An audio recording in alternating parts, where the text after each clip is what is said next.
Ôi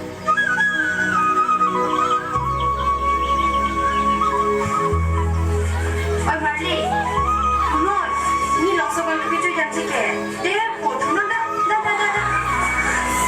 Đồ bỏ, nhà thì xinh bông rồi, lọc sao con cái đầm nó quậy được, chơi đầm nó. Hãy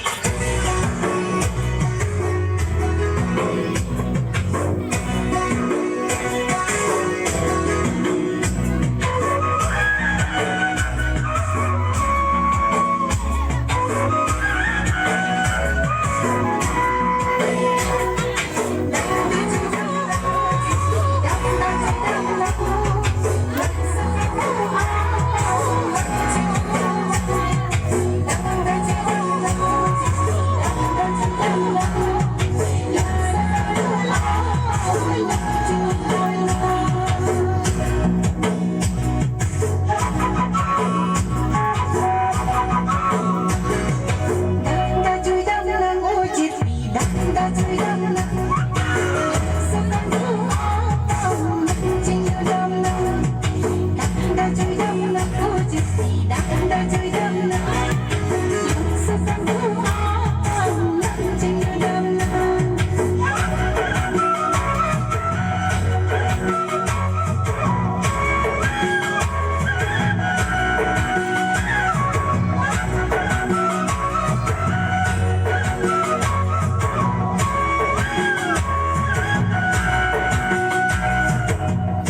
Ghiền Mì Gõ